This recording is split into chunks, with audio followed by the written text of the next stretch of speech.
Hey everyone, tonight we're starting not with a philosopher or a famous conqueror, but with a plant that has been confusing people, helping them heal, and frustrating governments for thousands of years: cannabis. Before you settle in, take a moment to like the video and subscribe, but only if you truly enjoy the content here. Also, tell me in the comments where you're watching from and what time it is where you are. It's always interesting to see how many people are joining from different parts of the world. Now, lower the lights, maybe switch on a fan for some gentle background noise, and let's slowly step into tonight's hazy journey through history. We're going back to around 5000 BC, deep into the Stone Age. And yes, the emphasis is definitely on stone. Civilization was still in its early stages. People were creating pottery, domesticating animals, and unfortunately dying from things as simple as standing too close to a mosquito. Somewhere in what is now Siberia, a hunter-gatherer may have tossed cannabis into a campfire for warmth, taken a deep breath, and immediately forgotten why they had walked outside in the first place. Archaeologists later discovered cannabis seeds in ancient burial sites. That means someone considered this plant important enough to take into the afterlife, literally. Maybe it was part of a sacred ritual, or perhaps it was the prehistoric version of, "Don't bury me without my supply." Knowing human nature, it was probably a little of both. In the beginning, cannabis wasn't about relaxation or deep philosophical thinking. It was about survival. Its fibers were used to make rope and clothing. The seeds could be eaten. The plant was essentially nature's multi-purpose tool. You could sail with it, tie things together with it, wear it as clothing, and if you happened to inhale some smoke from it, you might suddenly find the clouds unusually entertaining. Imagine being one of the first people to intentionally inhale cannabis. No one could explain what was happening. There were no snacks, no music icons, just complete confusion and a very serious conversation with a tree that wasn't responding. Early humans probably didn't think they were getting high. They may have believed the gods had enhanced their perception. And from that accidental experience, the story began, a plant that would eventually spread across continents, inspire poets, spark paranoia, and later support entire music cultures. All because some curious Neolithic farmer decided to see what would happen if part of the crop caught fire. Long before the word weed existed, cannabis had already outsmarted humanity. It found the one species willing to grow it, worship it, ban it, and smoke it, sometimes all within the same century. Humanity had officially begun one of its oldest and most complicated relationships. Fast forward to 2700 BCE, when China seemed to be inventing nearly everything: paper, silk, bureaucracy, and apparently the first major medical recommendation involving cannabis. Enter Emperor Shennong, often called the Divine Farmer. The title sounds impressive until you realize much of his reputation came from personally testing random plants to see what they did. In many ways, he was conducting the world's earliest drug trials without any safety guidelines. According to legend, Shennong identified hundreds of medicinal herbs, including ginseng, tea, and cannabis. His medical text, the Pen Tsao Ching, reads almost like an ancient review guide for plants. Cannabis was recommended for pain, gout, rheumatism, and forgetfulness, which is especially amusing considering it may also have contributed to the forgetfulness it was meant to treat. To Shennong, cannabis wasn't a bad habit. It was medicine. The Chinese didn't typically smoke it for recreation. Instead, they prepared it as tonics, powders, and herbal remedies, probably giving these mixtures names that sounded wise and mysterious. It was used to reduce fevers, calm nerves, and perhaps encourage people to feel slightly more confident about their poetry. By this stage, hemp had become deeply woven into daily life. It was turned into rope, clothing, paper, and many other necessities. Entire communities were built around products made from cannabis. A person could spend an entire lifetime surrounded by the same plant, wearing it, writing on it, fishing with it, and using it for pain relief. It was almost like living inside a remarkably eco-friendly cannabis advertisement. Ancient Chinese physicians treated the plant seriously. They believed it helped balance the body's yin and yang, which is another way of saying it promoted calm and harmony. It wasn't viewed as a recreational substance, but history suggests that whenever a civilization claims something is only for spiritual healing, somebody eventually starts laughing at absolutely nothing. So while much of the world was still developing basic technologies and making questionable decisions, China had already welcomed cannabis into its medical system. Shen Nong may not have understood THC, but he understood one thing clearly: it seemed to make people feel better for a while. And in a world filled with floods, famine, and constant hardship, that counted as meaningful progress. While China was busy turning cannabis into medicine and insisting it was purely therapeutic, the nomadic people of Central Asia came up with a much simpler approach. Their idea was straightforward: burn it and breathe. Meet the Scythians, horse-riding nomads who spent most of their lives outdoors and carried themselves with the confidence of people who rarely worried about anything. Around 1000 BCE, they decided that funeral ceremonies needed one important addition: smoke. Not incense. Not sage. Cannabis. The Greek historian Herodotus recorded that the Scythians would throw hemp seeds onto hot stones inside enclosed tents. Soon, the space would fill with thick clouds of smoke. According to his account, they would then howl with pleasure, which may be one of history's earliest descriptions of a very successful smoke session. This wasn't a small ceremonial experience. They approached it like a complete spiritual cleansing. Picture a group of warriors covered in tattoos and animal furs entering a tent filled with burning hemp and emerging feeling spiritually renewed, slightly confused, and perhaps very reflective. The Scythians may not have had a formal word for relaxation, but this was probably the closest equivalent. For them, the smoke served a sacred purpose. It helped them connect with the spirits of the dead, process grief, and perhaps make the concept of the afterlife seem a little less intimidating. Later archaeological discoveries revealed something even more remarkable: golden bongs. Yes, actual gold smoking devices were found in Scythian burial sites, still carrying traces of cannabis residue. These warriors were buried exactly as they had lived: stylish, mysterious, and apparently appreciative of cannabis. That level of commitment is difficult to match. Other cultures gradually adopted similar practices. Across Persia, India, and neighboring regions, mystics and travelers began using cannabis smoke during ceremonies, festivals, and philosophical discussions. After all, if you're going to spend hours debating the meaning of existence, a little inspiration in the air probably helps.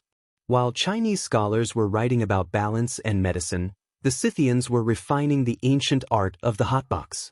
No elaborate rituals. No complicated equipment. Just fire, smoke, and an unspoken rule that nobody opens the tent until someone claims to have seen a deity. And while the Scythians were filling tents with smoke across the steppes, India took a different approach. India made cannabis sacred. Because if a plant can inspire visions, the next logical step is to connect it with religion. By around 1500 BCE, cannabis appeared in the Atharva Veda, one of Hinduism's 4 sacred texts. It was listed among 5 sacred plants and described as a gift from the gods. According to tradition, the god Shiva discovered cannabis beneath a heavenly tree, enjoyed its effects, and entered a state of deep spiritual peace. From then on, Shiva became closely associated with Bang, giving him one of the most memorable titles in religious history. Bang, unlike modern cannabis use, was usually consumed as a drink. Imagine a mixture of milk, spices, crushed cannabis leaves, and a promise of spiritual insight.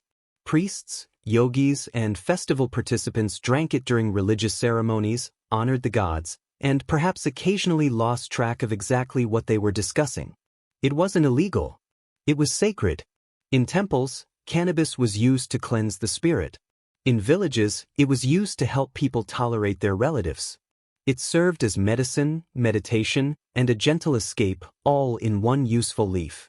Festivals such as Mahashivaratri became grand spiritual celebrations where worshippers stayed awake through the night singing hymns, dancing, and drinking Bang until it felt as if they could see the universe itself vibrating.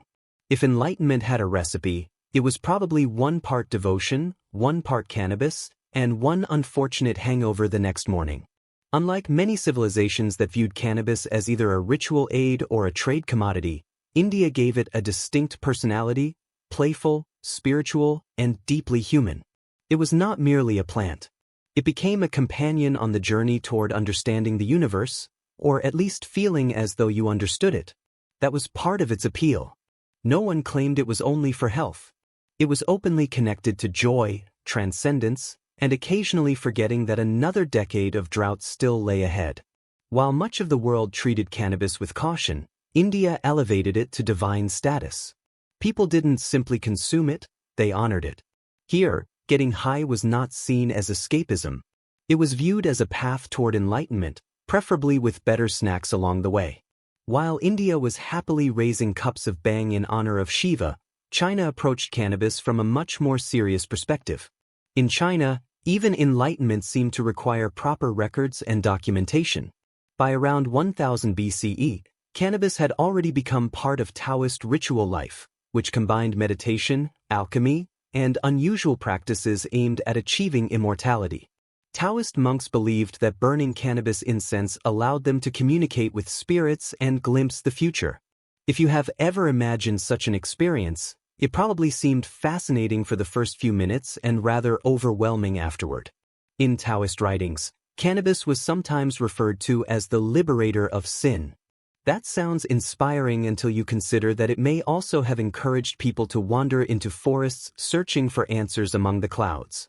Monks burned it during meditation sessions, believing it helped open the gates of perception. In simpler terms, they believed it expanded awareness to extraordinary levels. China's relationship with cannabis was complex. It was not considered a party substance. It was viewed as a philosophical tool. Taoists were not trying to escape reality, they were attempting to merge with it, which is another way of saying they wanted to understand the universe on a deeper level. Even so, the Chinese were far too organized to let things become chaotic. Cannabis was carefully measured, blended with other herbs, and documented in scrolls that likely carried a faint scent of smoke. You didn't simply light it and hope for the best. You followed procedures, meditated, and tried to gain insight without drifting too far from reality. Meanwhile, Confucian thinkers, known for their emphasis on discipline and order, looked at the practice with skepticism. Taoists argued that cannabis expanded consciousness. Confucians argued that it encouraged laziness. It may have been one of history's earliest debates over mind-altering substances, and it ended much like similar debates do today. People publicly agreed on rules and privately followed their own preferences. Through all of this, cannabis remained a quiet companion to China's mystics. It was burned in temples, studied by scholars, and probably blamed for more than one misplaced manuscript. The result was a civilization that managed to turn cannabis use into a moral, philosophical, and bureaucratic subject. Only in China could someone attempt to explore the cosmos while also following a carefully documented process. By this point, cannabis had firmly established its place in human civilization. It was not only a mystical herb or a controversial vice. It had become the remarkably useful plant that seemed impossible to replace. People could smoke it, wear it, write on it, build with it, and, when necessary, even eat it. It was the Swiss Army knife of the ancient world, except instead of opening bottles, it occasionally opened minds as well. In ancient China, hemp was more than useful. It was everywhere. Farmers cultivated it across vast fields. Villagers spun it into thread. Scribes transformed it into paper. Some of the world's earliest written texts were recorded on hemp paper, meaning that human history was literally preserved on cannabis-derived material. Somewhere, a Taoist monk was probably using the same plant both for writing wisdom and questioning it. Its fibers became famous for their strength, durability, and resistance to decay. Hemp ropes supported fishing nets, secured ships, and occasionally restrained individuals who had become a little too philosophical after experimenting with another part of the plant. Clothing made from hemp often lasted longer than many marriages and was only slightly more comfortable. The uses did not end there. Archaeologists have uncovered ancient hemp sandals, bowstrings, and even armor padding. Few things say battle-ready quite like a soldier equipped from head to toe with cannabis-based materials. It is entirely possible that somewhere in history, an army marched into battle surrounded by hemp without realizing they were carrying one of humanity's most versatile plants. As cannabis spread westward along trade routes, it entered new lands without conflict or conquest. The Persians turned it into rope. The Egyptians used it in medicinal ointments. The Greeks, naturally, debated its moral implications while sharing wine. Everyone found a use for it. Everyone depended on it. And many quietly wondered why their weavers always seemed unusually cheerful. Hemp became a silent builder of empires. It required no armies and no weapons. It simply offered strength, flexibility, and a distinctive herbal scent that lingered through the centuries. While rulers fought over gold and territory, hemp waited patiently for humanity to remember its value. Eventually, people would. Not for rope. Not for paper. But for smoke. The era of practical utility was ending. The age of recreational enlightenment was beginning. By the time cannabis arrived in ancient Persia, it had already served as medicine, fiber, and incense. The Persians looked at this remarkable plant and, being Persians, decided it might also reveal something about the universe. In this region, even altered states of mind often came with philosophical discussion. The Assyrians were among the first to use it regularly, calling it kunabu, a word that sounds remarkably similar to cannabis because it is closely related. They burned it in temples, not for entertainment but for spiritual insight. In the language of ancient priests, that meant seeking a connection with the divine. When cannabis reached Persia itself, it quickly found a place among Zoroastrian mystics, who already embraced sacred fire rituals, cosmic dualism, and deep questions about existence. Cannabis seemed like a natural addition. They believed its smoke carried prayers toward the heavens, strengthening the connection between humanity and the spiritual world. Then came the philosophers. Persia had no shortage of individuals who enjoyed sitting together and discussing metaphysical questions until everyone lost track of the original topic. Cannabis fit comfortably into that environment. It eased pain, softened the sharp edges of daily life, and made lengthy conversations about truth somewhat easier to endure. Ancient accounts suggest that certain priests used cannabis during rituals to free the mind from doubt. In modern language, it created moments when everything suddenly appeared to make sense. Naturally, not everyone supported the practice. As often happened, members of the ruling class became concerned. If ordinary people believed they could connect with the divine without relying entirely on temples, traditional authority might weaken. As a result, cannabis began its long history as a controversial substance, respected in private, criticized in public, and quietly passed around behind the incense burner. Persian merchants carried it farther west along the Silk Road, where it acquired new names, new traditions, and an increasingly strong reputation for inspiring philosophical debate. By the time it reached Greece, it was no longer just a plant. It had become an idea in motion, a portable tool for reflection with very few instructions. And like many great philosophical discussions, it ended the same way, with someone asking, "Wait, what were we talking about again?" By the time cannabis traveled down the Nile, Egypt was already operating on a system of divine bureaucracy. The gods had responsibilities, the priests had records to keep, and everyone seemed busy building pyramids without anything resembling modern labor protections. Into this environment came cannabis, a small comfort for a civilization that had spent thousands of years working relentlessly. The Egyptians, being practical people, did not hold large smoke-filled gatherings like the Scythians or drink bang like the Indians. Instead, they used cannabis medically, which is to say they considered it medicine and then applied it to nearly everything. It appears in the Ebers Papyrus, a medical text over 3,500 years old, where cannabis is listed as a treatment for inflammation, glaucoma, menstrual discomfort, and, remarkably, bad temper.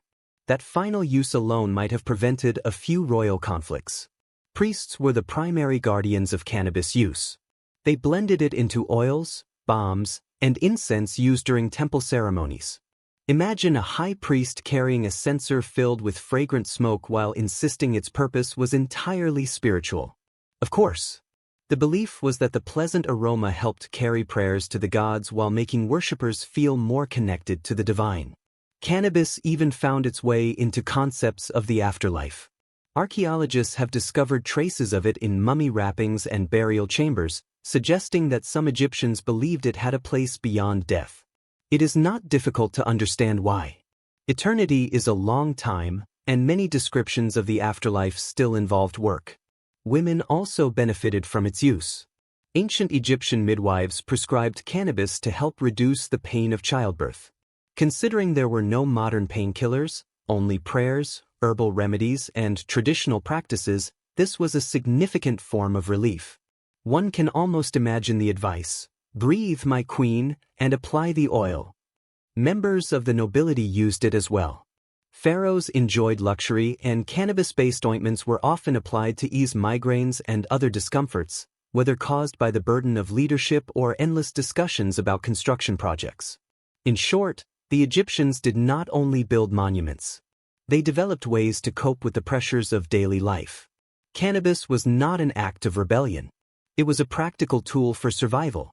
When the gods demanded perfection, the climate demanded endurance, and labor demanded strength, a small green plant could easily seem like a gift from above. By the time cannabis arrived in ancient Greece, the population had already mastered two favorite activities: debating and drinking.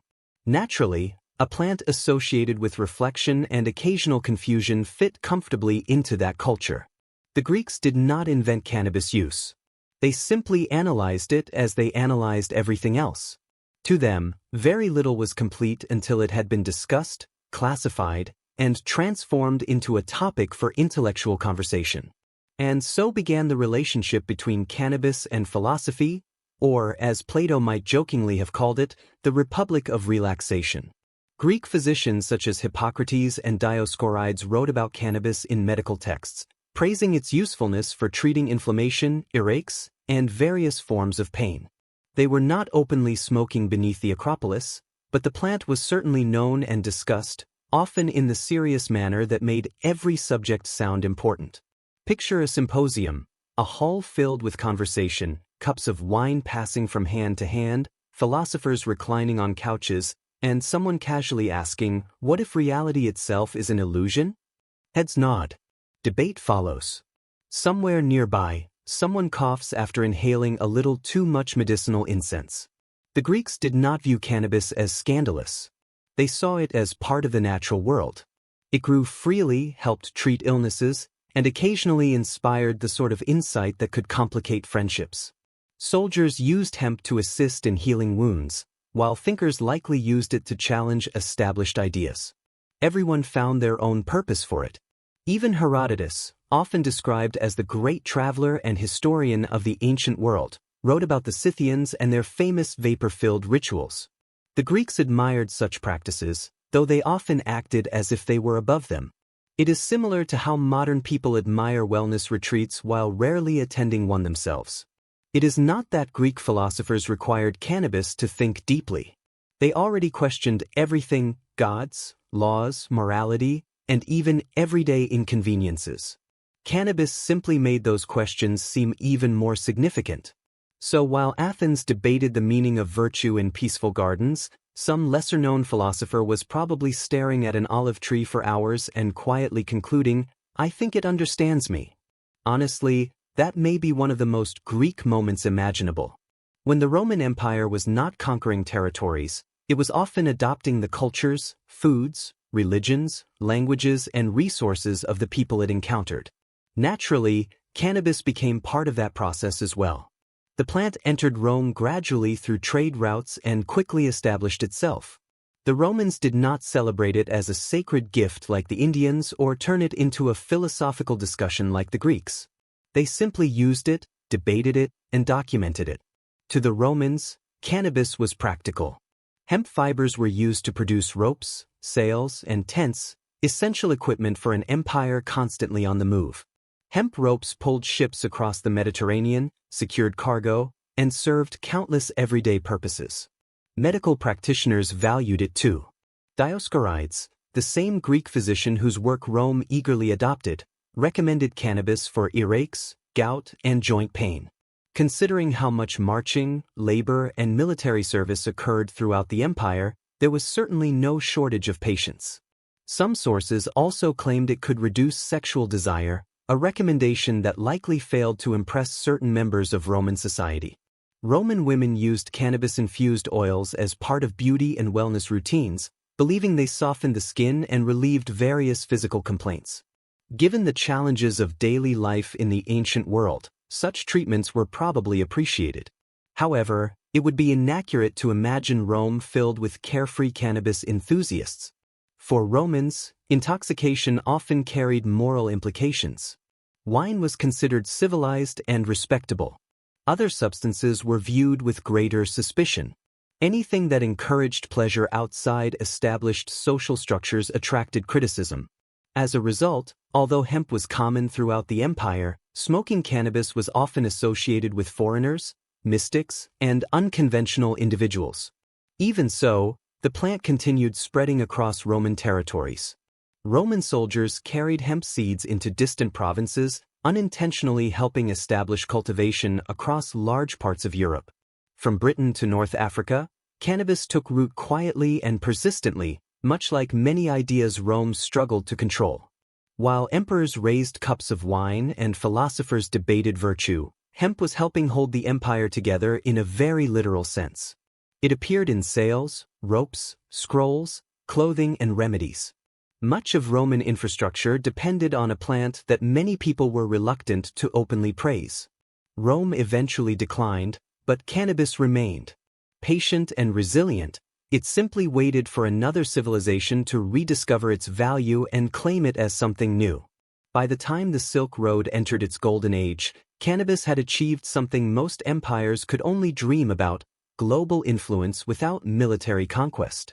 No armies. No invasions. Just merchants carrying goods, ideas, and hemp across continents.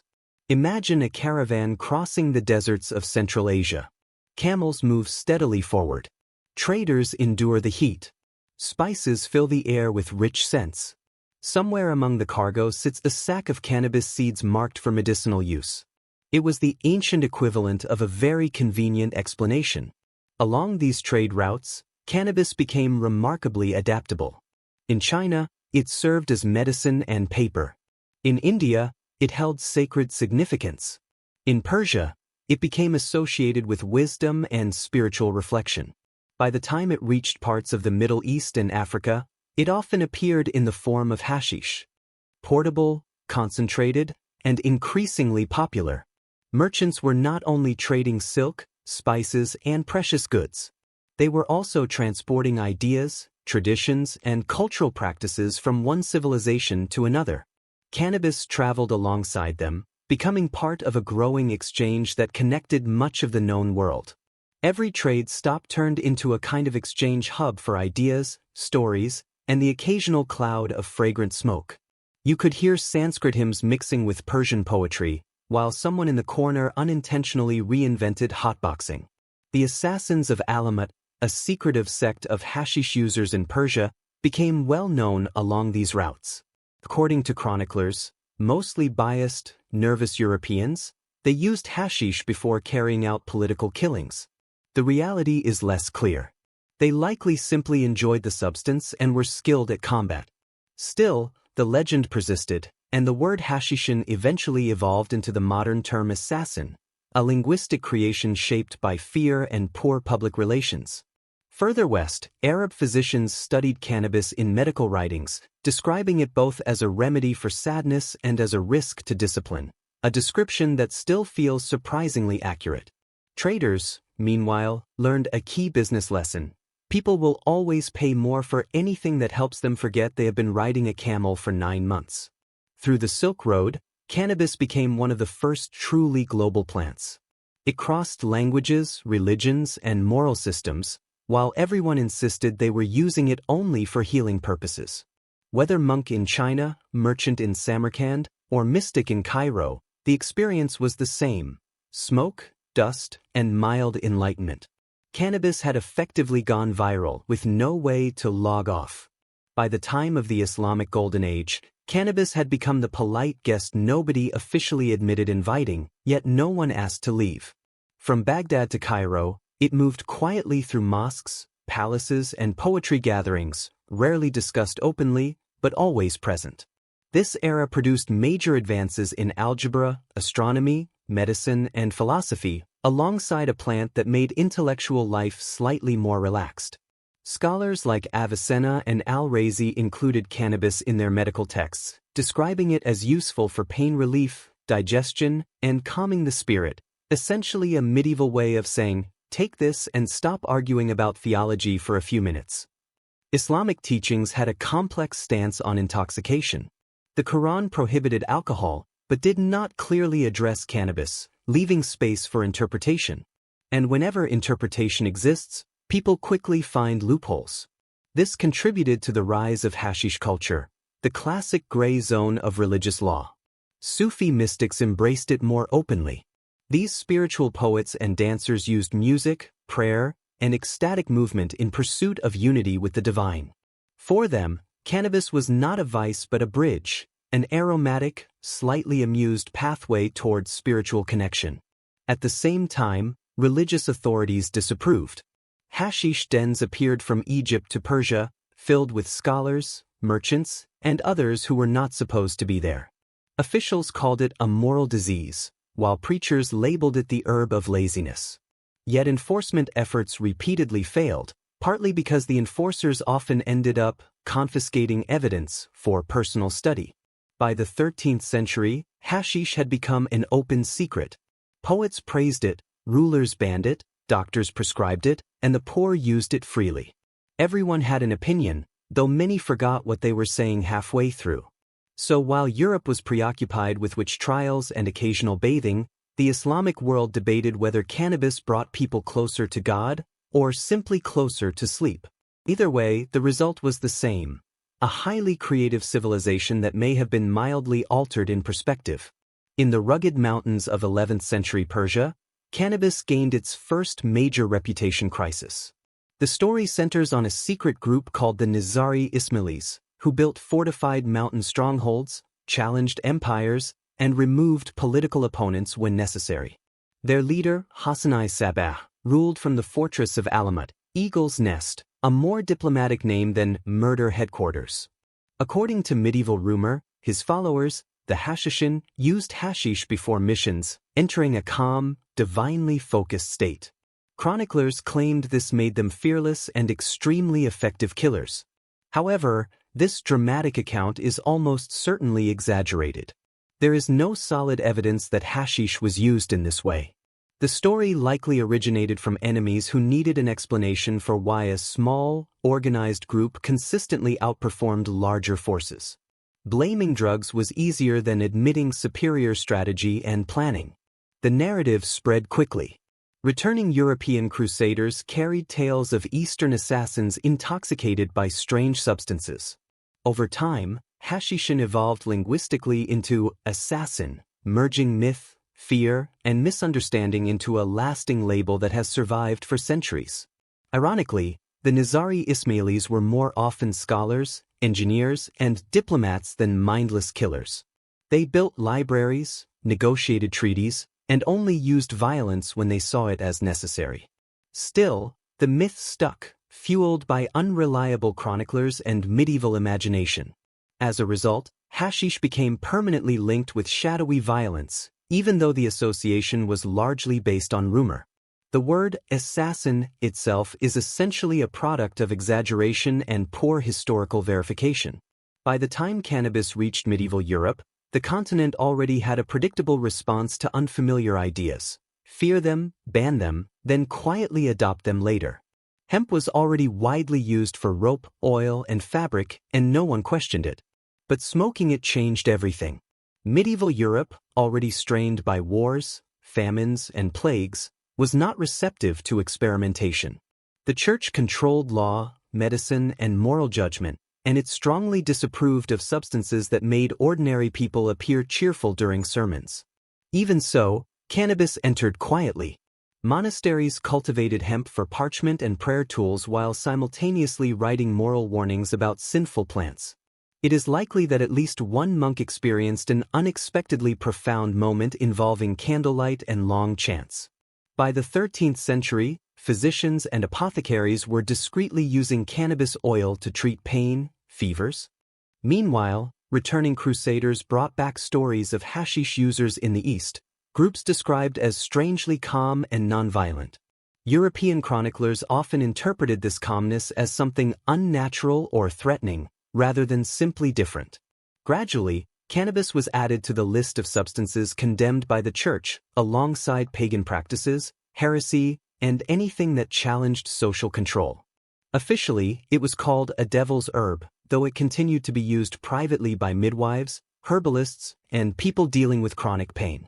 In the end, Europe managed to take a useful and adaptable plant and turn it into a moral controversy, a pattern of response to new ideas that would repeat throughout its history.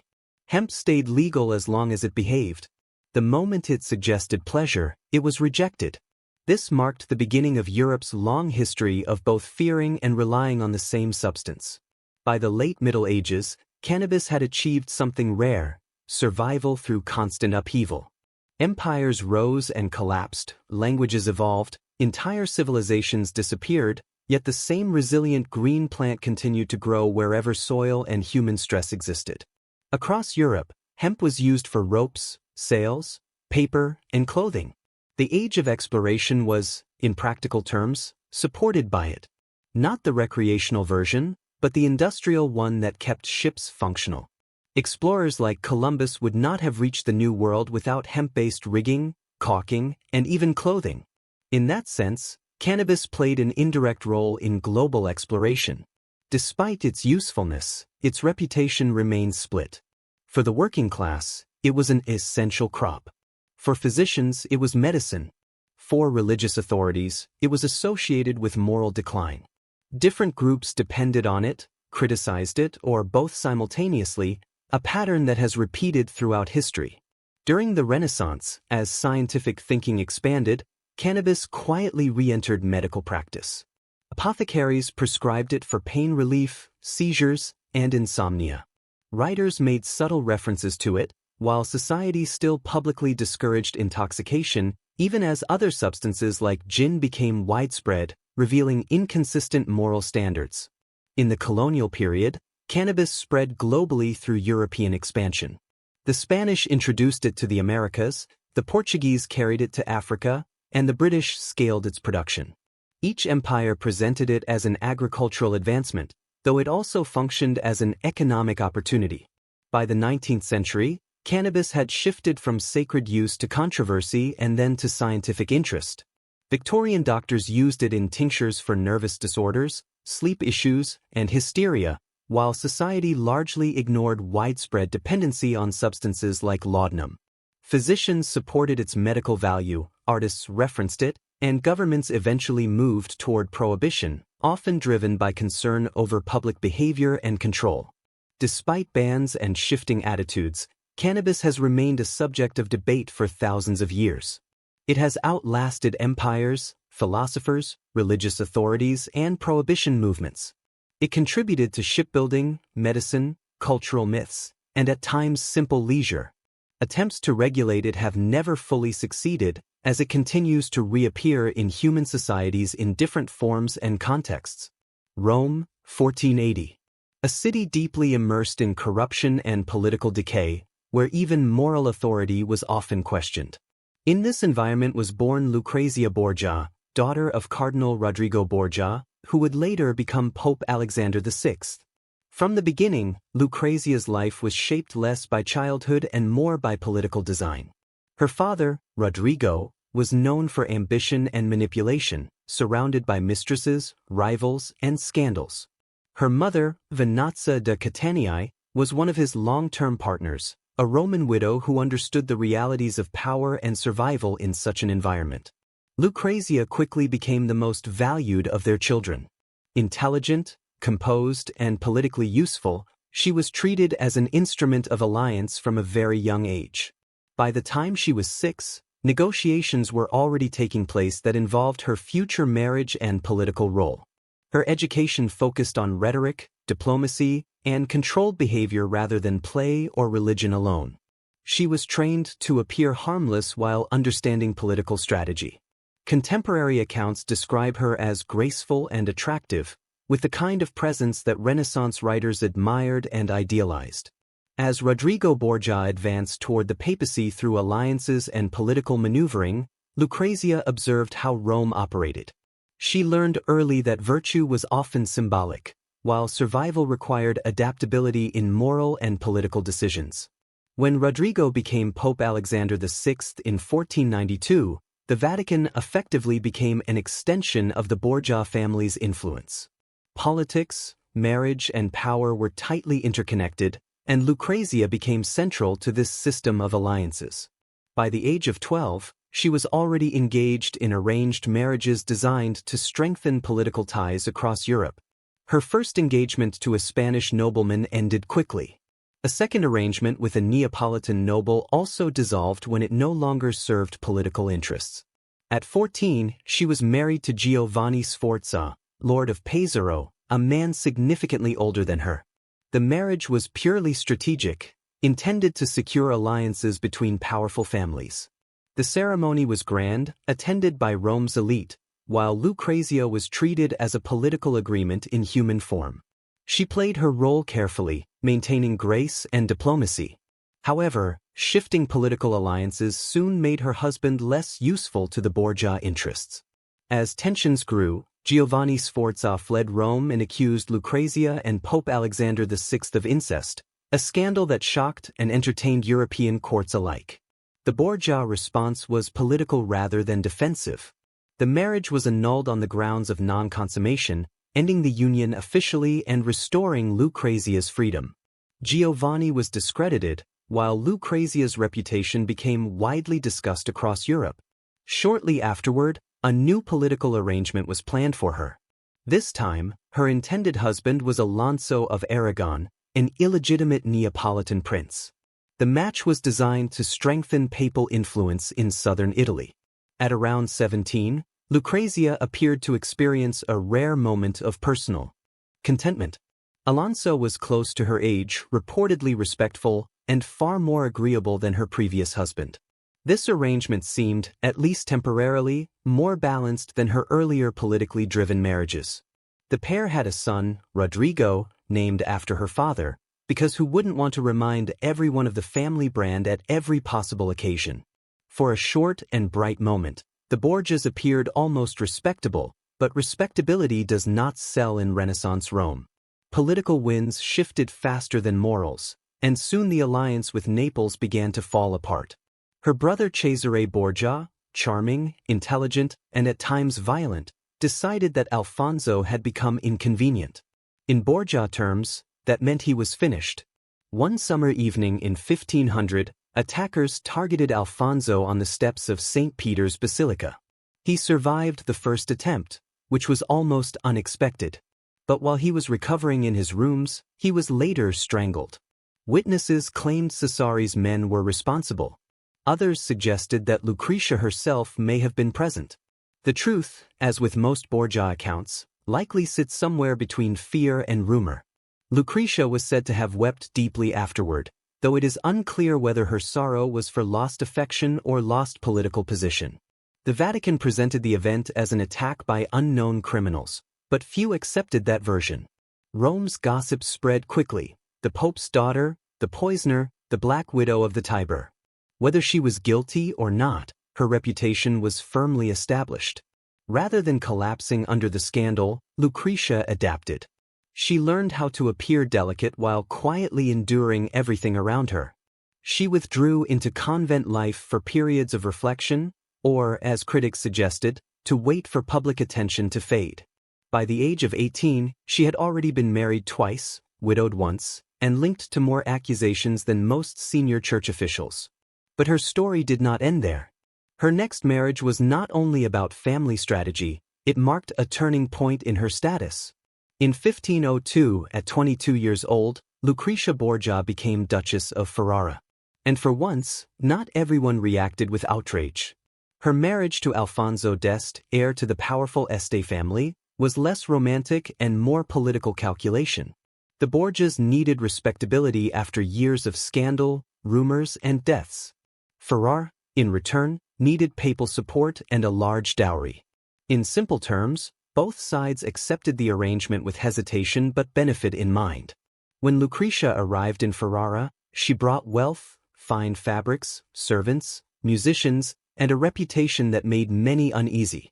The Este court, known for refinement, did not know how to receive her. Rumors spread that she wore poison in her rings, that her perfume was dangerous, and that even a handshake could be risky. One poet wrote that her smile contained both grace and danger. In a sense, he was reflecting the mood of the time. However, Lucretia did not arrive to destroy Ferrara. She came to rebuild her life. Instead of scandal, she began to support culture. She transformed the court into a center of art and music, hosting poets, scholars, and philosophers. Even Niccolò Machiavelli, not easily impressed, acknowledged her political intelligence. For a woman whose name had become linked with scandal, this transformation was significant. Her marriage to Alfonso was not especially warm. He was more focused on military affairs than conversation, but the relationship was stable. He respected her judgment and allowed her to manage internal matters during his absence. Over time, she became an unofficial diplomat for the duchy, handling negotiations and writing carefully worded correspondence. Still, the past from Rome remained present. Her father, Pope Alexander VI, died in 1503, reportedly after a case of poisoned wine that may have been intended for someone else. Cesare Borgia's influence also declined soon after. The Borgia name, once powerful, quickly became something people avoided mentioning. Lucretia gradually separated herself from that legacy. In Ferrara, she was no longer seen as the Pope's daughter or a figure of rumor. She was the Duchess, composed, controlled, and focused on maintaining stability. For a period, this approach worked. But peace was never permanent in her world. After the formalities of her marriage had barely settled, events began to collapse. Pope Alexander VI died in 1503, and the circumstances surrounding his death reflected the irony often associated with the Borgia family.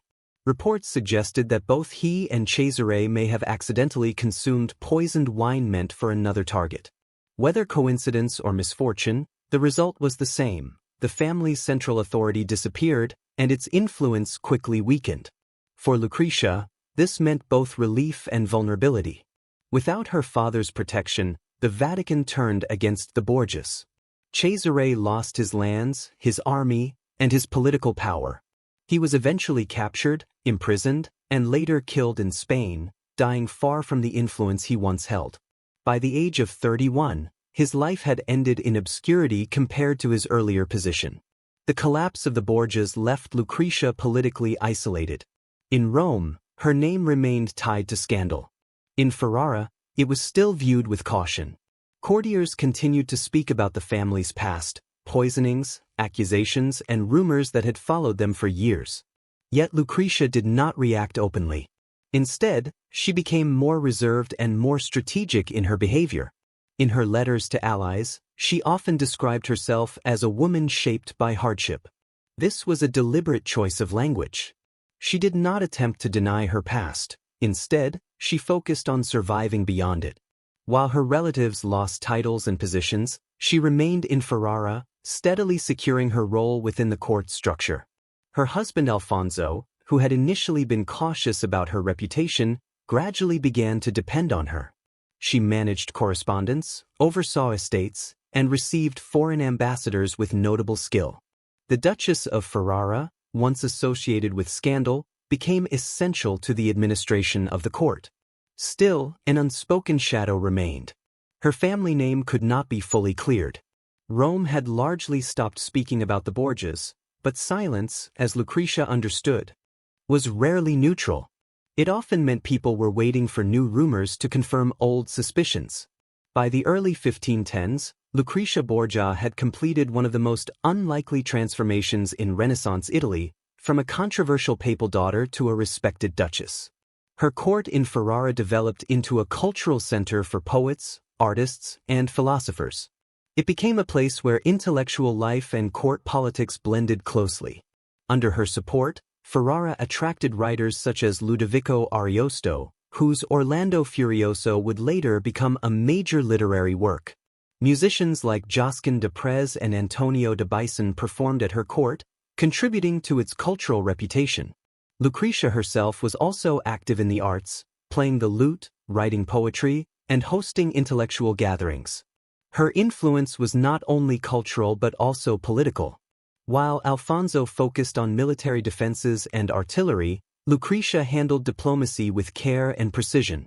Envoys from France, Spain, and Venice often described her intelligence and grace, frequently noting how different she seemed from the reputation associated with her family. Despite this, suspicion never fully disappeared. Visitors to Ferrara would admire the palace, the artwork, and the courtly atmosphere, yet still quietly wonder whether she remained connected to the darker reputation of her past. The Renaissance period often combined admiration with doubt, especially when it came to figures with controversial histories. She bore several children, went through miscarriages, and lived with a husband who was more soldier than romantic partner. Still, she never let tragedy define her identity. In her letters, she wrote about faith, music, and inner peace of the soul, words that felt less like confession and more like a form of emotional survival. Her connection with the church stayed complicated. She supported monasteries and charitable works, possibly out of guilt, or perhaps because in Italy, salvation often worked like another kind of investment. She also associated with reform-minded clerics, but always from a careful distance. After all, when your family once treated the papacy like a political machine, preaching purity is never simple. In Ferrara, Lucrezia built what Rome had long denied her, legitimacy. But the Renaissance rarely showed mercy, and even duchesses who escaped their past could not escape mortality. By 1512, Lucrezia Borgia's carefully rebuilt life started to weaken under the weight of grief. Her refined court in Ferrara, once filled with poetry, discussion, and laughter, became quiet and heavy. The woman once described across Europe as a temptress was now increasingly defined by loss. Her son Rodrigo, born from her earlier marriage to Alfonso of Aragon, died suddenly at the age of 12. He had been living in Naples, far from her care, and the news struck her with the force of a deeply personal wound. Letters from that period describe her grief in painful detail. "I am left with no comfort," she wrote to a close confidant, "except the prayers I whisper at dawn." The tone was not political or strategic, it was deeply human. For someone long accused of every possible sin, she suddenly appears almost saint-like in her sorrow. But fate did not stop there. 2 more of her children died in infancy, and her own health began to decline. Some attributed it to heartbreak, others whispered about poison, as old suspicions never fully disappeared. But the more likely explanation was simpler: years of childbirth, stress, and the poor medical conditions of the Renaissance had taken their toll. Even as tragedy surrounded her, Lucrezia's dignity only seemed to grow. She turned more toward religion, not in the strict or fiery manner of her papal father, but through quiet personal devotion. She exchanged letters with monks, donated generously to convents, and spent long hours in prayer. Court chroniclers, who once called her the Viper of Rome, began referring to her as the Christian Duchess. Her husband, Alfonso, a man more comfortable with military matters than emotional comfort, reportedly came to respect her resilience. He even began relying on her judgment again, despite her frequent illness and withdrawal. The irony was clear to many. The same woman once accused of poison and seduction was now seen as a symbol of piety and calm. To outsiders, it looked like redemption. To Lucrezia, it may have felt more like exhaustion. The constant politics, deaths, and rumors had drained her over time. Still, she was not finished. Her final years showed that even in weakness, she could still hold presence and influence. This time, without masks or political games. Only a quiet confrontation with the reputation history had built around her. By 1518, Lucrezia Borgia was no longer the dazzling duchess who once fascinated Ferrara's elite circles. She had become something quieter, more restrained, yet still compelling. The rumor-mongers of Rome had moved on to new targets, and in that silence, she found a measure of peace. Her daily life now centered on her children, her faith, and the routines of a court where she no longer needed to prove herself. Her eldest surviving son, Ercole, was being prepared to become the next Duke of Ferrara. She loved him deeply and wrote letters filled with guidance and quiet reflection, often shaped by a sense that time was limited. Her husband Alfonso remained engaged in politics and military defenses, but their relationship had become more of a stable partnership. Any earlier passion had transformed into something steadier, mutual respect, or perhaps shared endurance. Still, shadows remained. Lucrezia's health, already weakened by years of childbirth and strain, continued to decline. Chronic fevers, fatigue, and fainting episodes often kept her in bed. Yet, in true Borgia fashion, she refused to let illness remove her dignity.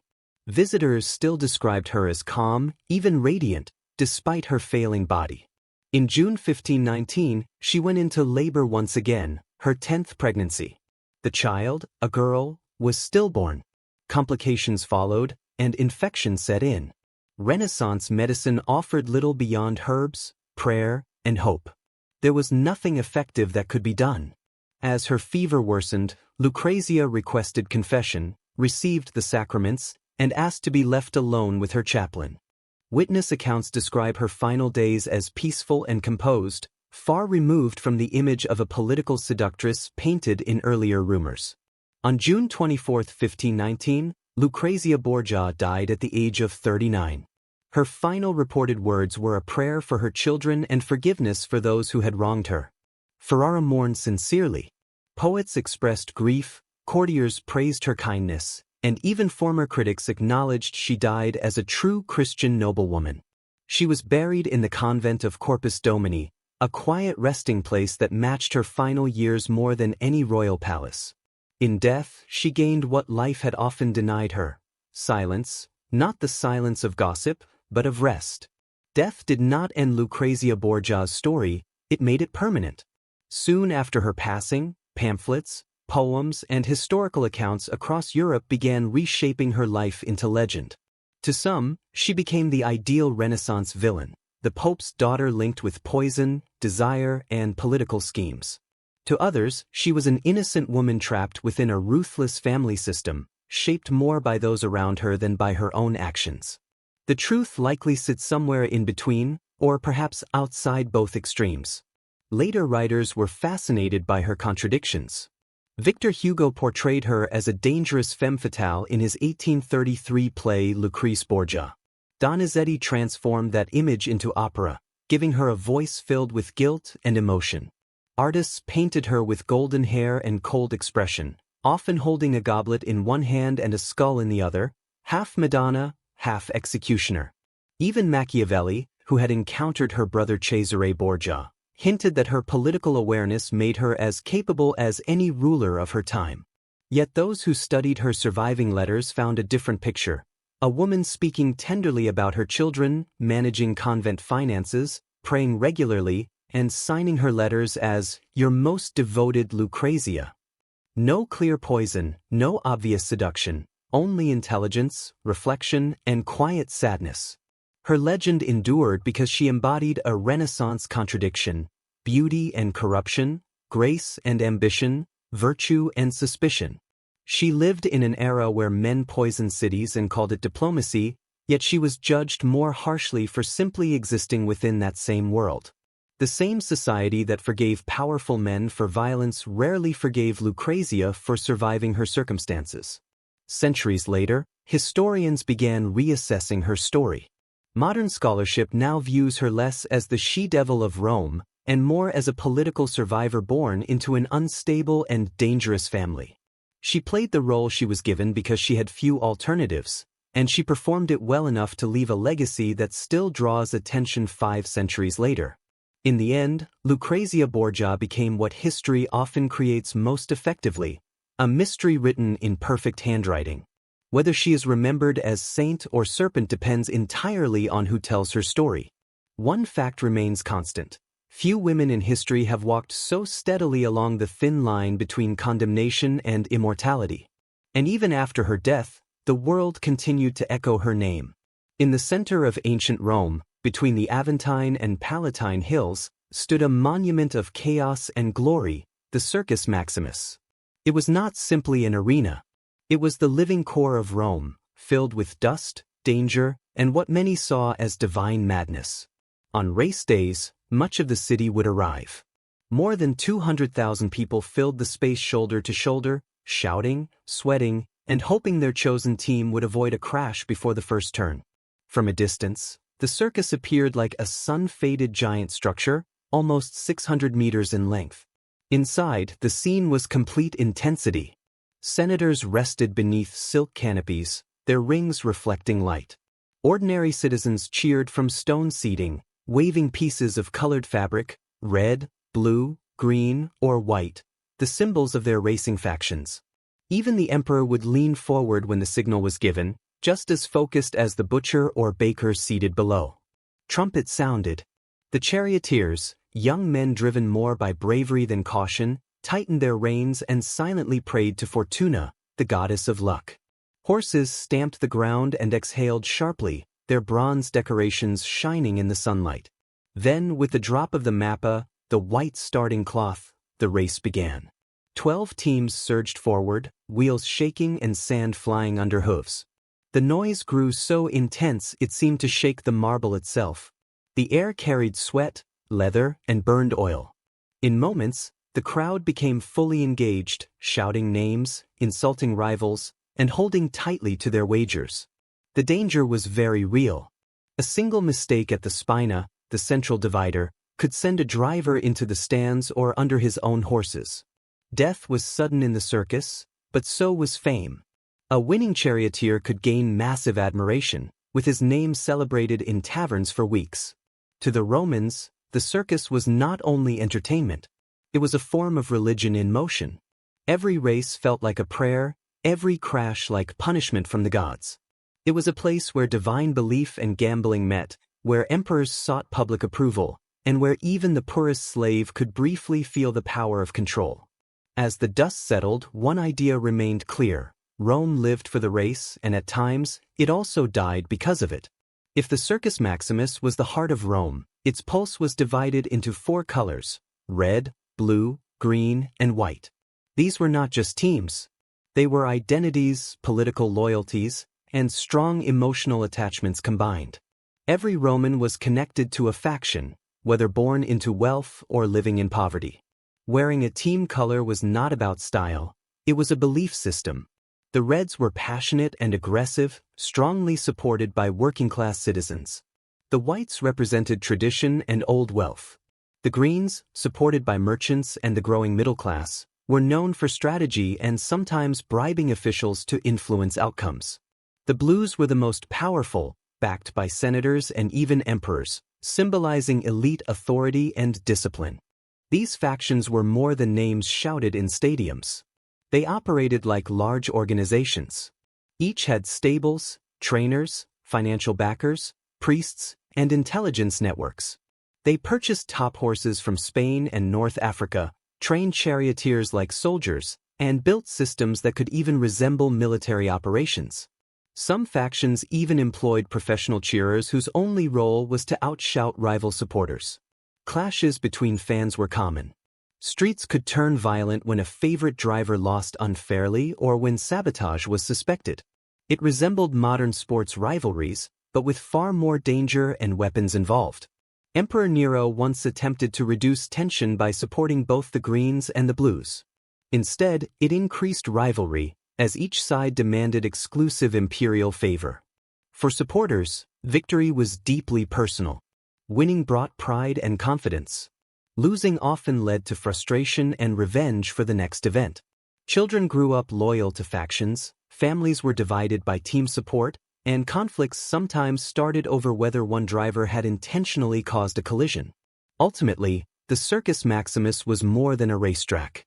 It was a social battlefield of Rome, and when the colors clashed, it felt as if the empire's identity itself was in conflict.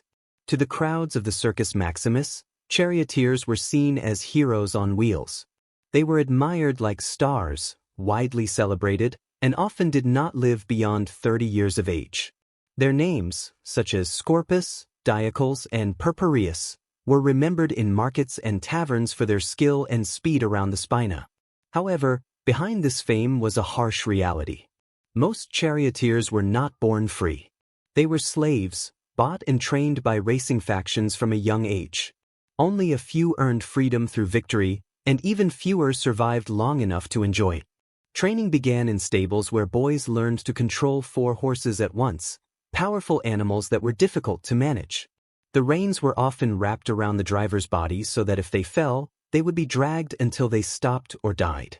Each chariot was a light but dangerous machine made of wood and leather, designed purely for speed rather than safety. Drivers leaned forward, balancing carefully while whipping the horses and watching rivals who tried to block or cut them off at turning points. Balance was critical.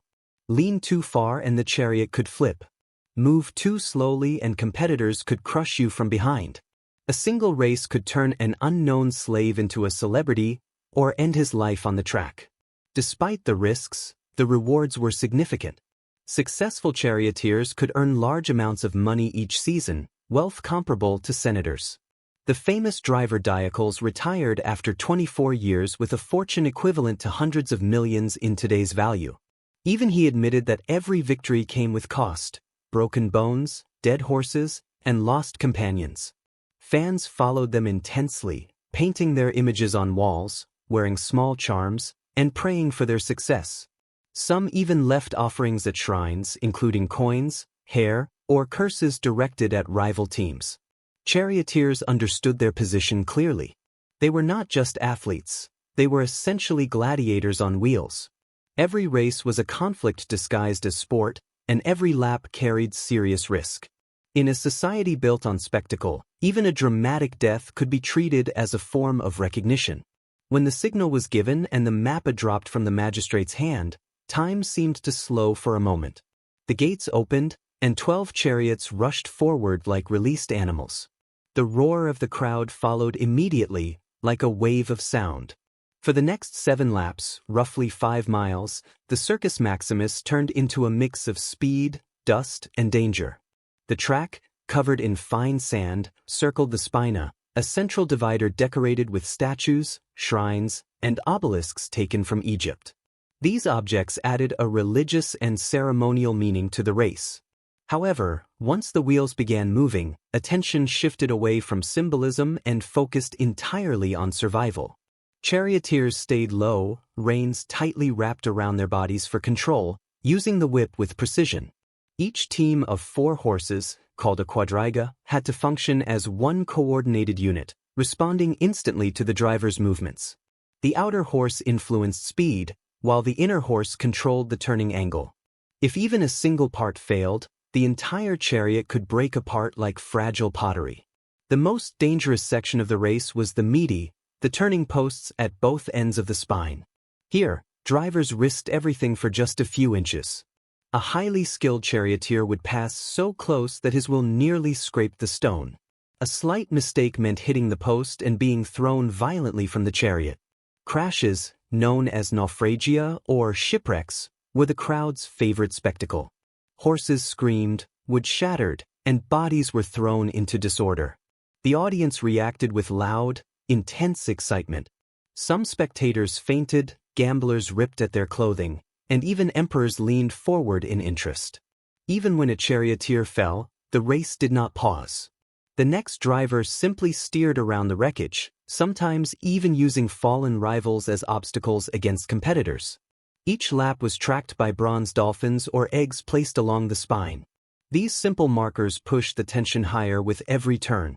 6 dolphins down, 1 to go, was enough to drive the crowd into a frenzy. When a driver finally crossed the finish line, covered in dust and shaking, the sound of the crowd felt overwhelming. At that point, it was no longer just about horses or driving skill. It represented Rome itself, bold, chaotic, and completely addicted to victory. Beneath the sound of hooves and cheers, another battle was taking place, fought with money, curses, and obsession.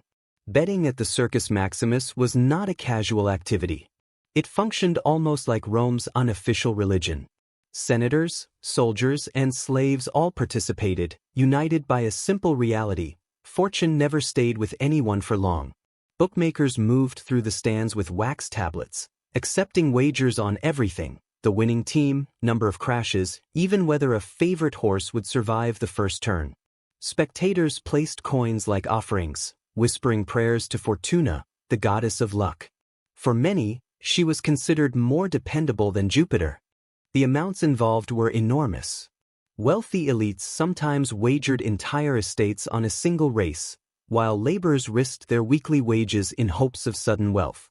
Some people became rich overnight, while others ended the day with nothing, even selling their cloaks to repay debts.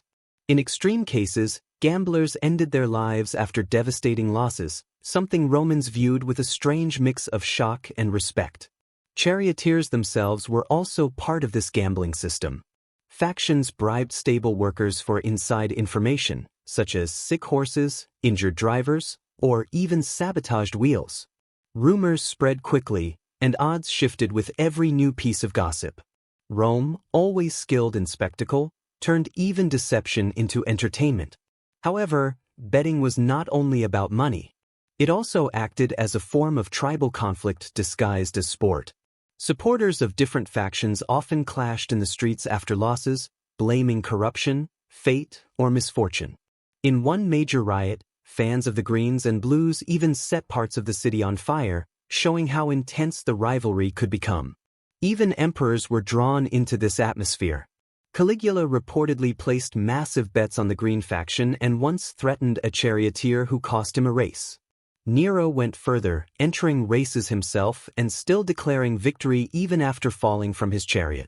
At the Circus Maximus, wealth and violence flowed together freely, and spectators did not simply watch the races, they lived through them, suffered for them, and sometimes died because of them. In Rome, it was not viewed as simple gambling. It was treated almost like destiny, only with far worse odds.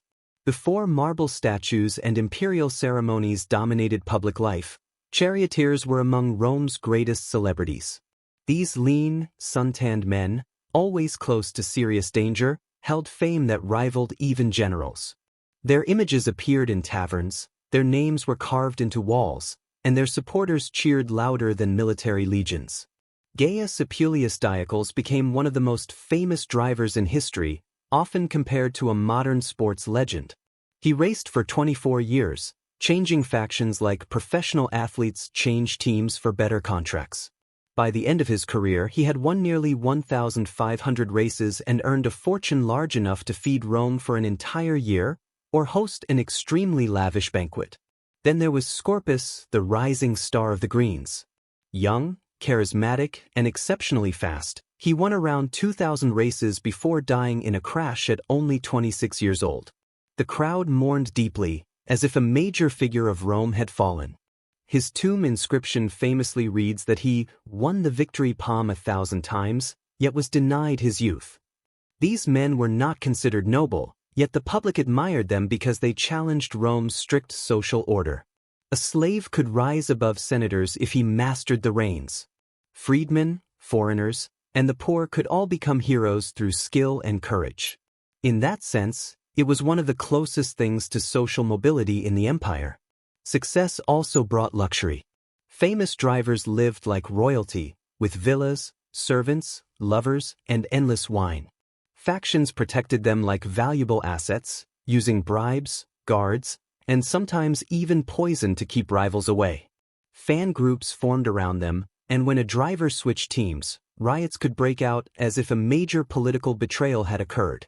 They were both admired and hated, praised for talent, criticized for arrogance, and preserved in mosaics and graffiti.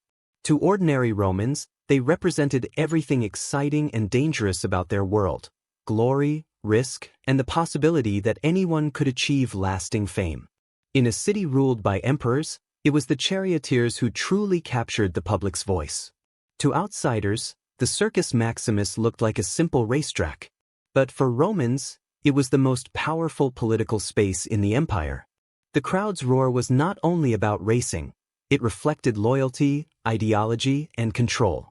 Emperors understood this very well. A satisfied crowd meant stability. The fastest way to maintain that stability was through bread and circuses. Politicians funded games to gain public approval, and the larger the spectacle, the more generous they appeared. New rulers often began their reigns with grand races and coin distributions, winning temporary public favor and reducing political tension. Within this system, factions functioned like political groups with elite sponsors in the Senate and imperial court. The Blues were often linked to conservative elites and established power, while the Greens were supported by merchants and the working class, making them louder and more restless in character. This rivalry occasionally turned violent. Faction clashes spread through cities, damaging neighborhoods and temples. Emperors themselves took sides. Domitian favored the Greens, while Caligula strongly supported the Blues. Nero, always theatrical, even declared himself aligned with all factions, while still ensuring his own victories.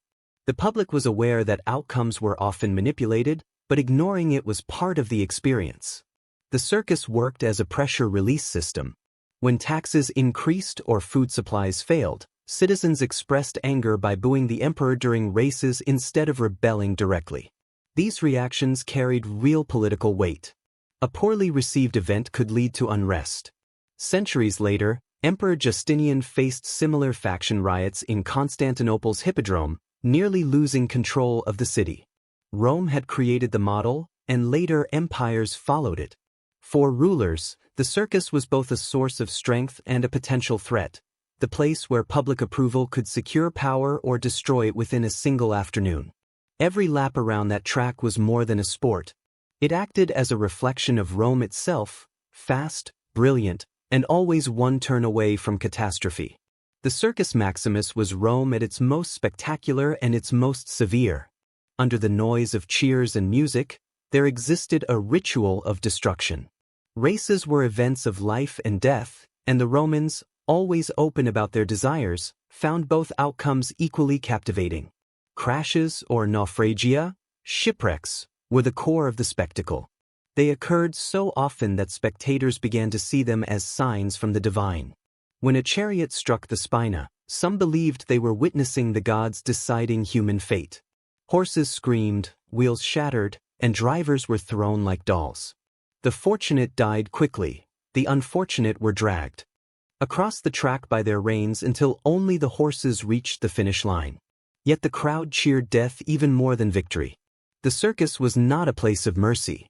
It reflected Roman values directly. Discipline, bravery, and spectacle mattered more than survival. When a driver crashed, the audience rose together, calling his name and honoring him not as a victim but as a warrior who gave everything to the race. The dead left no silence behind. They became legends in the dust. The wreckage did more than mark the sand, it fed the city's appetite. Repair crews rushed in between races, removing broken chariots, blood, and remains while music played loudly to cover the sound. Moments later, another race would begin, and the crowd would erupt again as if nothing had happened before. Despite its violence, the circus was not disorder. It was structured chaos. The Romans valued order even in brutality. Engineers carefully controlled lap timing. Priests blessed the spina before each event, and the emperor observed from his elevated seat to ensure both gods and people were satisfied. This balance between danger and structure is what made the circus enduring. The public did not simply seek entertainment, they sought a sense of transcendence. It was a brief feeling of being part of something greater, louder, and more intense than themselves. When the final race ended and dust settled, the smell of sweat, wine, and crushed flowers filled the stands, the scent of Rome's deepest obsession. In both victory and destruction, the circus always gave the crowd what it desired most, a reason to feel alive. For nearly 1,000 years, the Circus Maximus echoed with the sound of hooves, cheers, and the pulse of an empire. But as Rome's power declined, so did its greatest spectacle. Its end did not arrive in a single dramatic crash. It faded slowly, like a dying flame disappearing into the dust it once lit. By the 4th century, the old gods had lost influence. Christianity spread across the empire, bringing strong opposition to pagan violence. Bishops described the races as immoral distractions. Still, the population resisted this change. The circus had become more than religion. It was tradition, identity, and collective memory. For many generations with little left to believe in, the roar of the crowd remained the last sound of Rome that felt sacred. However, imperial resources weakened, and so did tolerance for expense. The massive cost of maintaining the circus, horses, drivers, and rewards, became unsustainable. The factions, once supported by imperial wealth, slowly collapsed. Without funding, stables emptied, chariots fell into disrepair, and the proud banners of red, blue, green, and white faded into silence. The Gothic wars and foreign invasions finalized its decline. The circus, once the pride of the capital, turned first into a battleground and later into a neglected ruin. Vegetation spread across the track where Scorpus once raced. Statues collapsed. Obelisks were removed and transported to decorate papal Rome, as if Christianity sought to contain the memory of its pagan past. By the fall of the Western Empire, the great stadium was already abandoned, yet in memory it continued to roar. For centuries afterward, Romans still told stories of the circus, of sunlight flashing on reins, crowds rising as one, and victory cries cutting through the air. Even in ruin, the outline of the track remained, a permanent scar across the city that refused to disappear. Today, visitors walk across the empty field where hundreds of thousands once shouted. The silence feels almost sacred. The sense of presence remains. The horses, the dust, the speed that once seemed impossible. Rome may have fallen, but the Circus Maximus, the beating heart of that civilization, never truly stopped echoing. In the 12th century, France became the stage for Europe's most elaborate performance, and the French embraced its most polished illusion. From the outside, it appeared shaped by chivalry, faith, and refinement. Behind it, however, lay a world of hidden affairs, poisoned loyalties, and dangerous struggles over love and inheritance. King Louis VI, deeply devout to an extreme degree, imagined a kingdom guided by moral purity. His court, however, was driven by far more earthly desires: wealth, influence, and each other's spouses. The court in Paris, and later Poitiers, overflowed with poetry and scandal.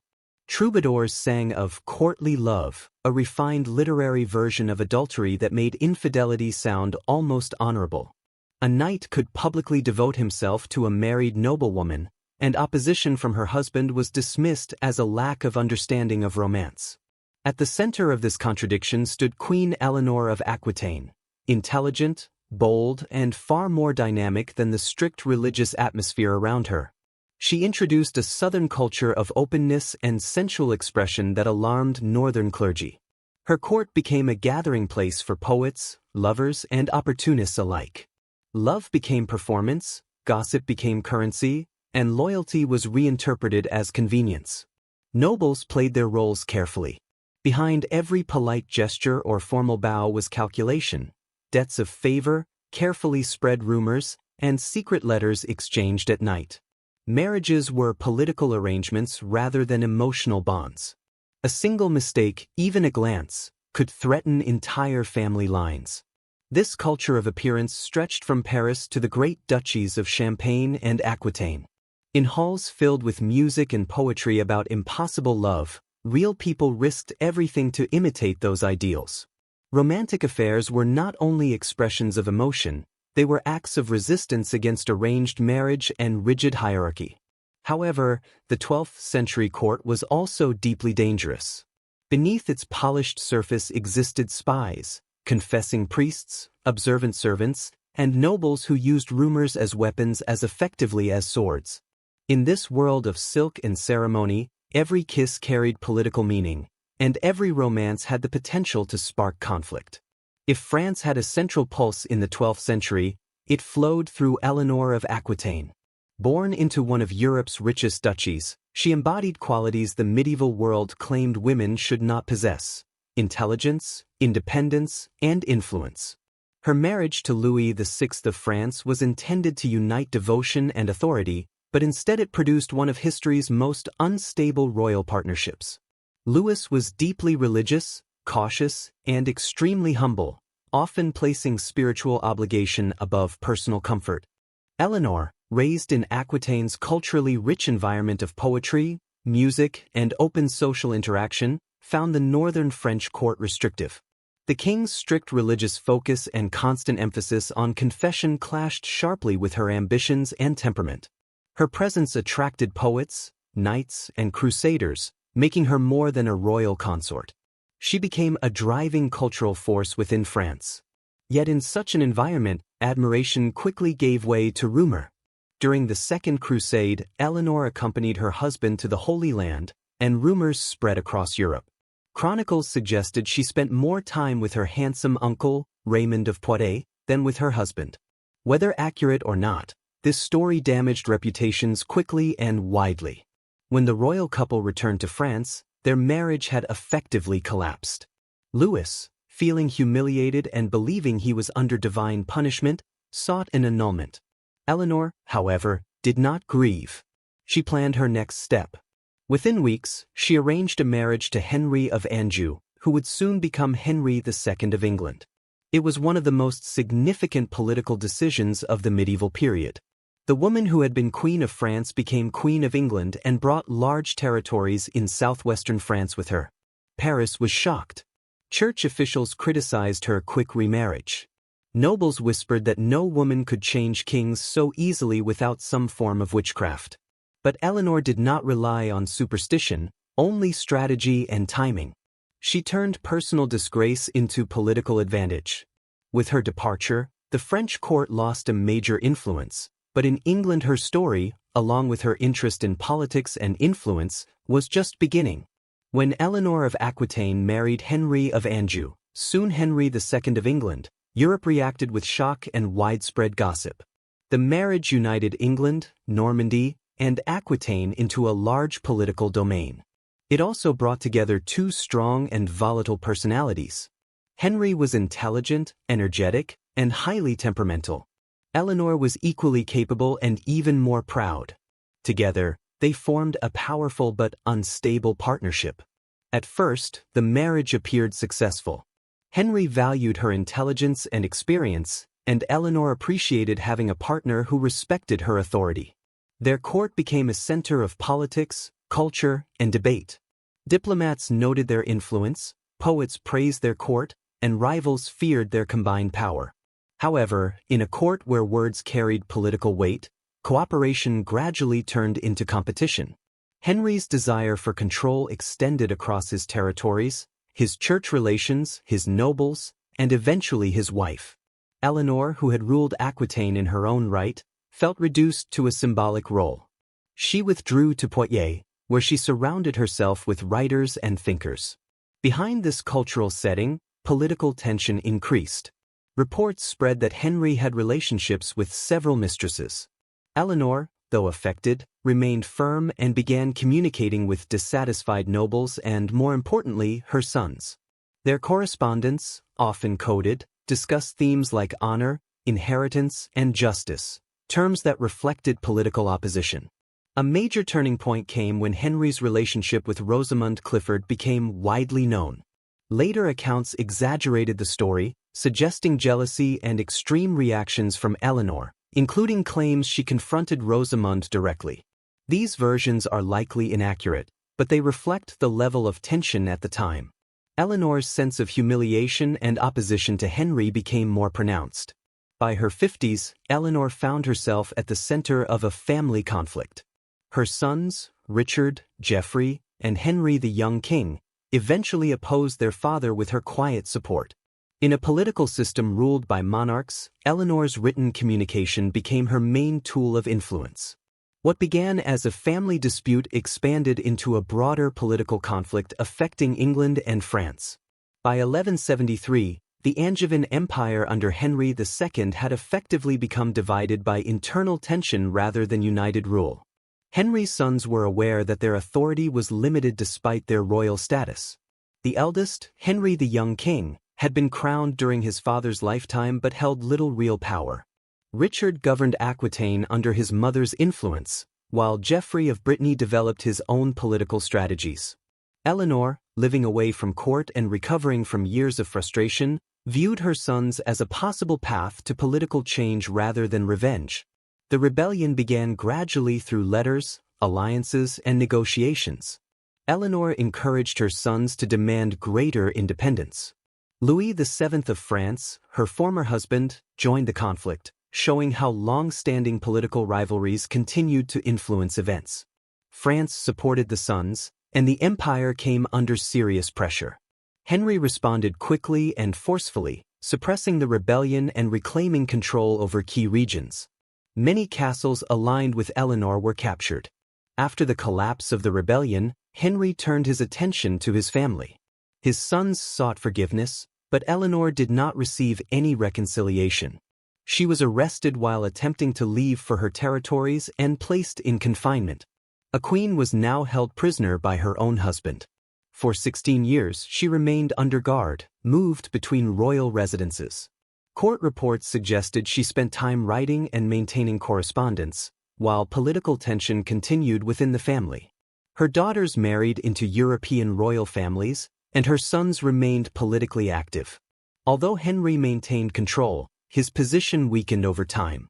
His sons grew resentful, his allies became uncertain, and Eleanor remained a lasting symbol of resistance. The conflict that began within a family had expanded into a wider political struggle across Europe. As Henry aged, Eleanor's imprisonment gradually lost its stability. For 16 years, Eleanor of Aquitaine remained confined within stone residences, moved under supervision from one location to another. She had been imprisoned not for formal treason, but for open defiance of royal authority. In the context of the 12th century, this was considered sufficient reason for confinement. Despite this, she maintained influence through correspondence and trusted messengers, keeping contact with her daughters and sustaining her reputation across Europe. Stories about wronged. Noble women often reminded people of her situation, even without direct reference. Meanwhile, Henry's rule became increasingly strained by internal family conflict. His eldest son, Henry the Young King, died during rebellion after seeking reconciliation with his father. Geoffrey of Brittany died in a tournament accident. Only Richard and John remained, both of whom would later oppose Henry in different ways. Henry's personal relationships also declined, including his long association with Rosamund Clifford, which ended with her death and further court speculation, much of it unverified.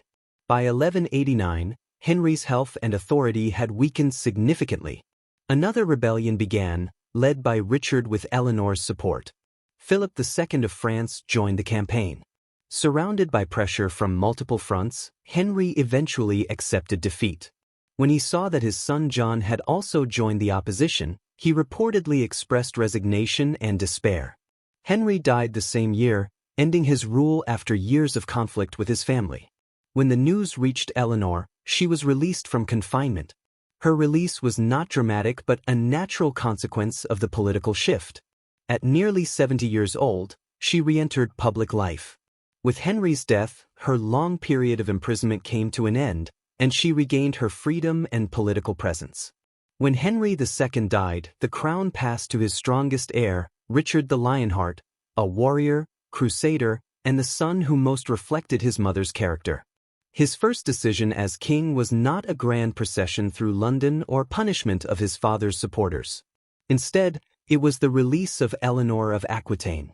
After 16 years in confinement, she stepped out of captivity with the calm assurance of someone who had long expected this outcome. The court was stunned. Age had not reduced her authority. Even at nearly 70, Eleanor still commanded attention effortlessly. She carried her years with strength, and Richard, a soldier by nature, recognized that her mind was sharper than any military strategy. In practice, if not in official title, he made her his partner in rule. She governed during his absence, managed royal finances, and negotiated stability where his temperament could not. Even this new arrangement was not without controversy. Richard's personal life attracted constant court gossip, with rumors about relationships involving both men and women. Eleanor paid no attention to these whispers, having witnessed far greater scandals in her lifetime. Her focus remained on preserving stability in a vast empire while Richard pursued military campaigns during the Third Crusade. When Richard was captured and held for ransom by the Holy Roman Emperor, Eleanor once again took control of the situation. At nearly 80 years old, she traveled across the Alps, negotiated with European rulers, and secured an enormous ransom of 150,000 marks, an amount so large it nearly exhausted England's resources. Chroniclers described her determination as lion-like, moving relentlessly to secure her son's release. Despite this achievement, personal strain continued within the royal family. While Richard was abroad, his younger brother John began stirring rebellion at home, claiming England would be better governed under his rule. It was a familiar cycle: brothers turning against brothers, and sons against their families. Eleanor, increasingly weary of dynastic conflict, once again found herself balancing loyalty with survival. When Richard eventually returned, England celebrated its king's reputation for courage and conquest. However, those closer to the court understood that the empire's stability depended largely on Eleanor's influence. She had outlived two kings, endured rebellion, imprisonment, and constant political scandal, yet she still maintained authority through intellect and persistence. In a system that often tried to silence her, Eleanor had become a stabilizing force, ruling not through force, but through resilience.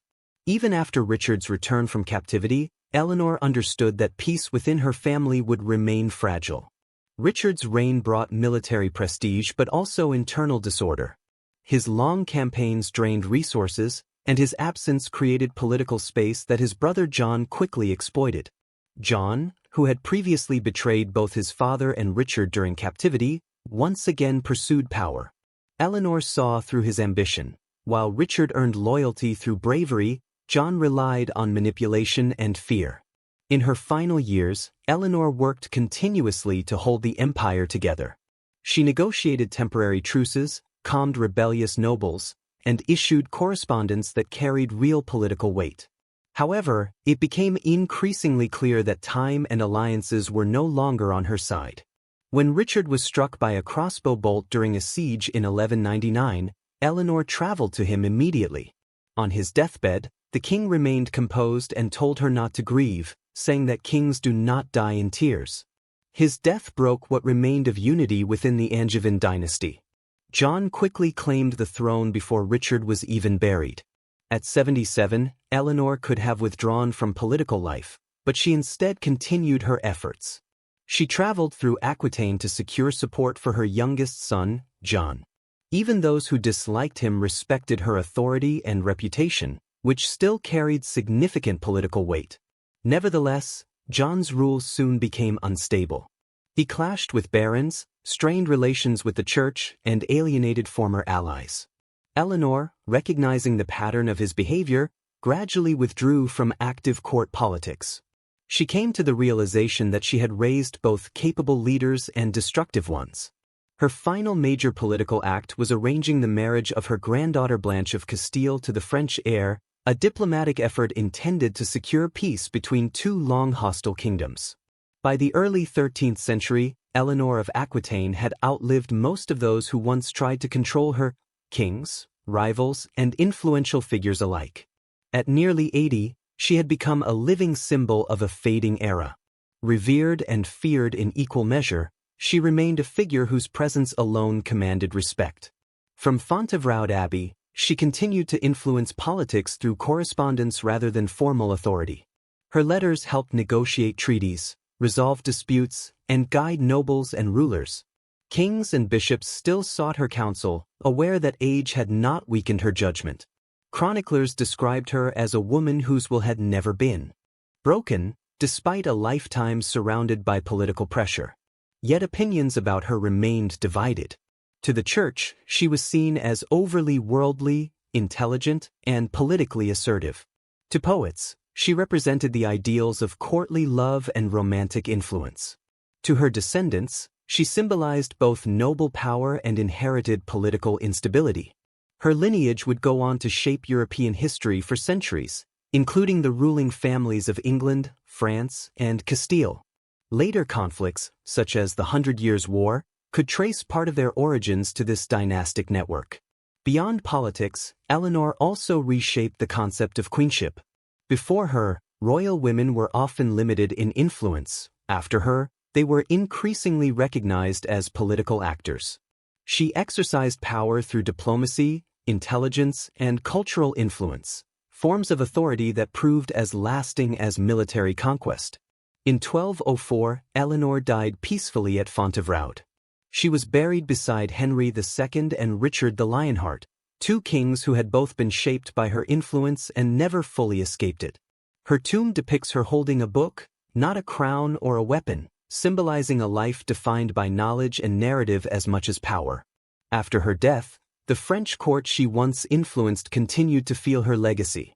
Her name became associated with the complex mix of politics, passion, and ambition that defined the 12th century. In Paris, troubadours still sang of love and conflict rooted in the culture she had helped shape in Poitiers, where she once presided over courtly debates on love and honor. These traditions contributed to the ideals of chivalry, even though they were born from court gossip and political intrigue. Her descendants carried forward both her territories and her legacy of influence and controversy, ensuring that her impact on European history endured long after her lifetime. Her son, John of England, would later become known for betrayal and tyranny. Her grandson, Louis IX of France, would spend his life attempting to restore the royal image she had, in his view, so carefully tarnished. French chroniclers who came after her could not decide whether to condemn or admire her. And so they did both. To some, she was a Jezebel in silk. To others, the last great mind before the darkness of conflict. Even centuries later, writers like Jean Froissart and Christine Dupin portrayed her as both sinner and savior, the woman who turned adultery into art and rebellion into diplomacy. The Church never forgave her independence. Historians never stopped being fascinated by it. She was the scandal that refused to die. And perhaps that was her greatest triumph.